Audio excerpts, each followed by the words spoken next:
शिक्षा मंत्री का तो बयान, शिक्षा मंत्री को रामचरितमानस के बारे में कुछ पता ही नहीं है।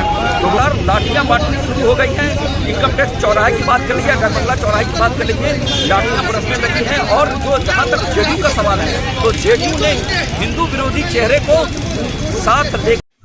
नमस्कार, अभी हम मौजूद है भारतीय जनता पार्टी के कार्यालय के पास और हमारे साथ मौजूद है सुमित शशांक जी, कला संस्कृति मंच के प्रदेश प्रवक्ता। सर, सबसे पहले तो आपका स्वागत है हमारे यूट्यूब चैनल पर। धन्यवाद। सर, ये बताइए कि जिस तरीके से शिक्षा मंत्री ने सनातन धर्म का और रामचरितमानस का अपमान किया, उसको लेकर के आपकी पार्टी का क्या स्टैंड है? मेरी एवं हमारे पार्टी का स्टैंड ये है कि किसी भी धर्म के विषय में अगर कोई व्यक्ति अगर किसी पद पर सुशोभित है अथवा अन्य किसी भी पद पर है या कोई भी व्यक्ति है, वो अगर किसी भी धर्म के विषय में अपशब्द कहता है तो निश्चय ही निंदनीय है और इसके खिलाफ कार्यवाही की। सर, आप लोगों ने जिस तरीके से पुतला दहन के शिक्षा मंत्री का, पुतला दहन के बाद क्या वो इस्तीफा दे देंगे? ये तो उनके विवेक पर निर्भर करता है कि वो पुतला दहन के बाद अपना इस्तीफा देंगे या नहीं देंगे, परंतु उन्हें इस्तीफा दे देना चाहिए और अपनी मानसिकता का जा करके इलाज कराना चाहिए। ऐसे व्यक्ति की मानसिकता जो है वो कहीं ना कहीं इस बात को दर्शाती है कि देश भर में जो मानसिक रूप से विक्षिप्त लोग हैं, जो किसी न किसी धर्म के खिलाफ अपशब्द बोलते रहते हैं, ऐसे विक्षिप्त लोगों का प्रतिनिधित्व ऐसे शिक्षा मंत्री कर रहे हैं। अच्छा, इस बयान को लेकर के महागठबंधन में दो फाड़ हो चुकी है, जहाँ पे राजद समर्थन कर रही है तो जदयू समर्थन नहीं कर रही है बयान। मैं आपको बताना चाहूंगा कि मर्यादा पुरुषोत्तम भगवान श्री राम जो हैं वो कहीं ना कहीं इस देश के आदर्श और परंपरा में बसे हुए हैं।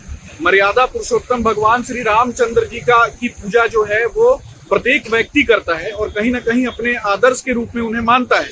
वो चाहे भारतीय जनता पार्टी में हो चाहे किसी अन्य दल में हो।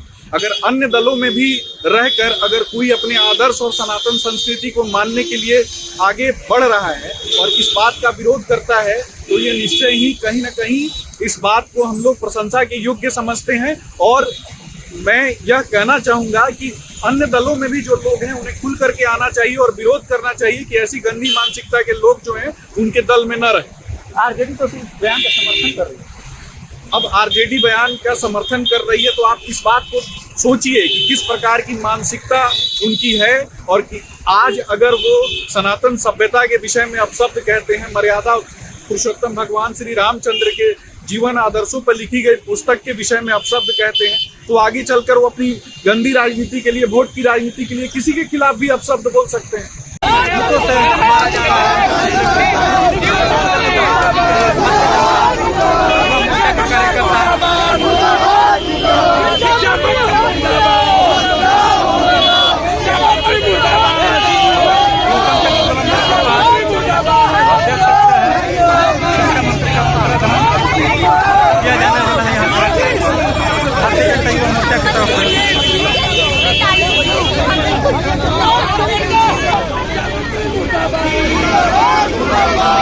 देख सकते हैं शिक्षा मंत्री को धन किया जा रहा है।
आप लोग शिक्षा मंत्री से क्या चाहते हैं? आप लोग शिक्षा मंत्री से क्या चाहते हैं? ऐसा भ्रष्ट शिक्षा मंत्री है जो रामचरित्र जैसे पवित्र ग्रंथ को भी बाद जैसे विवादित बयान देकर के पूरा भारतीय संस्कृति सभ्यता को प्रसार किया है। ऐसे शिक्षा मंत्री को अपने पद पर रहने का एक भी मिनट अधिकार नहीं है। नीतीश कुमार जल्द से जल्द बर्खास्त करे, नहीं तो भारतीय जनता युवा मोर्चा एक कार्यकर्ता सड़क से लेकर सदन तक विशाल आंदोलन खड़ा करेगी। वो माफी मांगने के लिए भी तैयार नहीं है। नीतीश कुमार जी ने ऐसे भ्रष्ट मंत्रियों को रखा है जो अपना सारा पद को खो चुका है। नीतीश कुमार जी को जल्द से जल्द ऐसे मंत्री को बर्खास्त कर देना चाहिए। तेजस्वी जी का भी इस पर कोई बयान नहीं है, इस पर क्या कहना? तेजस्वी जी के जिनके द्वारा वो मंत्री बनाया गया, जितने भी बिहार सरकार के लोग हैं सारे लोग रामचंद्र जी के खिलाफ जो बयान दिया है शिक्षा मंत्री, वैसे शिक्षा मंत्री को समर्थन कर रहे हैं।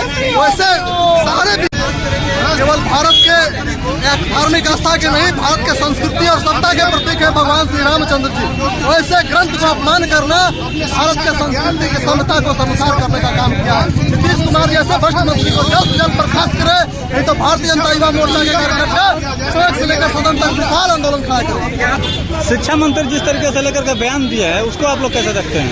शिक्षा मंत्री का जो बयान, शिक्षा मंत्री को रामचरित्र मानस के बारे में कुछ पता ही नहीं है, तो वो कुछ भी बयान दे सकते हैं। उनको तो कुछ भी अटपटा सा दे सकते हैं। उनका तो अपना वोट बैंक के लिए ये सब करते हैं। आज आपकी पार्टी ने पुतला दहन किया है, तो शिक्षा मंत्री के खिलाफ किए, हम लोग के धर्म के खिलाफ गए, तो वैसे लोगों का कोई मतलब बोले नफरत फैलाने वाला ग्रंथ है। पहले तो एक बार पढ़ तो लेते उस चीज को जो नफरत फैलाने वाला चीज है या क्या है।